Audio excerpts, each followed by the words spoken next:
staff. I hate to let everybody down, but this is my presentation, so no power slides or anything, just a few comments. I'd like to thank, in addition to Dr. Runge, I'd like to thank the ambassador and everybody from Volvo, starting with Stefan Jacoby, KDL, and everyone who helped put this together. It's a really great program. I'm very pleased to be here. Also following on with I guess the opening remarks should be first car. My Chevy Chevette was definitely not a chick magnet, so I can't compare it to the Corvette. You may wonder why NHTSA is sending its chief counsel. Why are we sending our lawyer to be talking to this group? The short answer is the administrator wanted to be here, but he's out of town. And the other short answer is the deputy administrator is on a 2-week vacation in Europe, and with the weather outside, I think honestly he probably is glad he's there and not here. But it falls to number 3, so that's why I'm here in one answer. But the other answer is that I have been tasked and have volunteered for taking the lead within NHTSA and to a large extent within the entire Department of Transportation to help implement the President's goal of achieving 1 million vehicles, electric vehicles on the road by 2015. And we have a lot of things going on within the department, specifically within NHTSA, that I want to talk about today that are all designed to help achieve that goal, but help achieve that goal in a safe way. As we know, the status quo, and we've been talking about this morning already, status quo in America is the internal combustion engine. It's been that way for the last 100 years. But it is changing. You know, we're on the brink of the change right now. Hybrids are already here in serious numbers, and electric vehicles are going to be here tomorrow. Plug-in hybrids and pure battery electric vehicles. We see the C30 coming. We see every manufacturer is going to be rolling out electric vehicles, and they're going to be bought in some numbers. We want to get those numbers up to 1 million in the road in the U.S. by 2015. But as Pat was pointing out, we want to get more than that because it helps solve so many critical issues for this country. Right now, we know that the American public is experiencing a lot of pain at the pump. And the electric vehicles will be a solution to help alleviate that pain. But beyond the benefits to consumers that can be achieved by getting off of $4 a gallon gasoline and going higher, you also have the environmental benefits, and you have the national security benefits of breaking our addiction to foreign and imported oil. So it's an important initiative for multiple reasons in the country, and we are fully committed to helping implement it in the Department of Transportation. We know that there are a lot of ways to reduce our dependence upon imported oil, and electric vehicles are not the only solution, but it will be a critical part of that solution. And as part of doing those different technologies, including electric vehicles, we are committed to making sure the manufacturers have a full range of options that can achieve the goal. The goal is reducing dependence on foreign oil, increasing our energy independence, saving consumers money, and there are a lot of different ways to achieve it, and we understand that. So we want to encourage all the different mechanisms and technologies that the manufacturers can produce to help achieve those goals. And we don't claim to know what the best strategies are, but we do know that electrification will be some of the strategies that will be used, as we've seen from Volvo today and as we're hearing from all the manufacturers. Now, we know that the clean energy economy is not going to happen overnight, but because of the President's leadership, we're on that path to energy security. And it's going to make economic sense not just for the United States, but for the entire world. And that furthers our commitment, and it's why Volvo and so many other companies are on this path to commitment. So what are we doing specifically within the Department of Transportation, specifically within NHTSA, to help achieve that goal? We have several initiatives, and they fit neatly within our primary missions at NHTSA.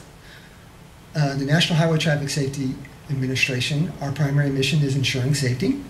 And our second primary mission, I guess our secondary mission, but they're both very important missions, is to improve fuel economy. We have been tasked for many years with the goal of producing fuel economy regs, the corporate average fuel economy regs, to require improvements in fuel economy for all fleets, all vehicles on the road in the U.S. Now, After 3 decades where, frankly, we didn't use that authority to actually improve fuel efficiency, in the last round for the 2012 model year, which just went in this past last year, we have made very significant improvements in fuel economy. We finally have in place a national standard that will lead to, by the 2016, the end of the fuel economy period, 2012 to 2016, an improvement of more than 34 miles per gallon, 35.5 by one calculation per gallon, average fuel economy improvement for vehicles by 2016. And we are about to implement the next round, which is the 2017 through 2025, a longer period of time, round of fuel economy regulations. We're working on those now, and we will come out with a proposed regulation in September on the next round of fuel economy improvements. In addition to, and those regulations apply to light vehicles, to passenger cars, and to light trucks. Simultaneously, next month, we are going to be issuing a final rule on heavy-duty vehicle fuel economy improvements. So that's coming out too. So we will be creating dramatic improvements in fuel economy, both in the regulations we've already issued and the ones that are coming. Now, the 2012 through 2016 regulations, which we've already issued, by our calculations, they're going to save 1.8 billion barrels of oil. Now, if you put that in perspective, production out of Libya before they started the war recently, that would be 3 years worth of production out of Libya that we are going to be saving just through the last round of CAFE regulations, and we are going to be doing more. So the corporate average fuel economy regulations that we are issuing will provide a great incentive for all the manufacturers to come up with the different technologies, including electrification, that will allow us to meet that goal. It will allow the nation to meet that goal, and it incentivizes the manufacturers to help us meet that goal. That's the big role that NHTSA has in this. But the second role we have in this relates to our primary mission of safety. Before I talk about safety, I want to mention a couple other things that the department is doing to help improve fuel economy. The Department of Transportation has some grants that it has issued that are helping to implement the goal. Primarily, the Department of Energy is taking the lead on that. Pat has mentioned all the research and development work they've done, the different other grant work they're doing to encourage electrification in the fleet. But we have some of our own. We have issued under our TIGER program, which is Transportation Investments Generating Economic Recovery. The department issued a grant for an Oregon-based pilot program for installing fast charge stations along the Interstate 5 corridor. I think there's 42 different stations in all, and it's going to provide fast charging stations every 50 miles. So it's a pilot program to show how that can work. So that's one aspect of what we're doing. Another aspect of what we're doing is working with the rest of the administration to use the federal fleet as part of the achievement, the goal that can be used to meet the President's goal of 1 million electric vehicles. The federal fleet right now is 600,000 vehicles, and the President has announced that by 2015, 100% of the vehicles that are purchased by the federal government will be fuel-efficient vehicles. So we will use the purchasing power of that 600,000 vehicles that are leased primarily through GSA to help incentivize the electrification and the other fuel efficiency technologies that the manufacturers will be introducing. And as part of also meeting that goal, in the most recent budget, the 2011 budget that came out of Congress and the President signed, we provided new authority for the General Services Administration to actually purchase those fuel-efficient vehicles. So now turning to our safety mission. How does NHTSA, through its safety mission, help promote the electrification of the fleet? Well, the answer is, if we do not ensure that the electric vehicles that the manufacturers roll out are safe, American people aren't going to buy them. So we are commencing and are in the middle of significant amount of research trying to determine what is required for safety in electric vehicles. We know that lithium-ion batteries, that's the technology that's being used today, presents some challenges on safety. And you're dealing with a battery pack, which is 400 volts. That high voltage is a significantly different risk, a significantly different challenge than 12-volt battery you have in your typical car today. If you have a fire, which is generated by that battery pack, if it's not handled safely, you can get a very frightening 970 degrees Celsius, 1700 degree Fahrenheit fire. So you have to treat very seriously the risk of igniting that battery pack and making sure you have a safety strategy to do it. Now, it's very encouraging to see Mr. Steglin's presentation, Leonard, showing the strategies that Volvo is using to control for the safety of that battery pack. And we want to see that in all the manufacturers, because it is essential that we not have any incidents that will be publicized of electric vehicles catching on fire, because it can kill the public acceptance of electric vehicles for all manufacturers. So we understand that at NHTSA, and we are going to be working through our research and development and through our consultations with all the manufacturers to help get that message out and promote that message that we have to keep electric vehicles safe.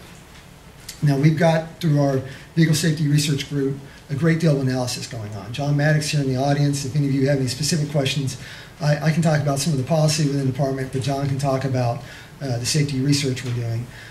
But we're looking at failure analysis and different ways batteries can fail, and what do you do about them to avoid that failure. We're working with other agencies. This is not just a NHTSA alone research project. We're working with the Department of Energy. We have regular meetings with Pat's group. I think we met with them earlier this week, and we're meeting on a monthly basis and even more frequently to coordinate the research we're doing within NHTSA with all the work that DOE is doing to promote batteries. We're also working with NASA. We're working with the Department of Defense, the Consumer Product Safety Commission, Federal Aviation Administration, agencies across the federal government to research the issues associated with battery safety and make sure we keep batteries safe. And it's not just an intergovernmental effort. It's a effort that reaches out across industry, across academia. We are working with the Society of Automotive Engineers on battery and charger safety, as well as grid interface standardization. We're working with U.S. Advanced Battery Consortium. We've had discussions with Underwriters Laboratory. We all need to work together to ensure the batteries are safe, because if we don't have safe batteries, Americans are not going to buy these cars. Right now, we're seeing safe strategies, but it's essential that everyone keeps that message to heart. We are optimistic.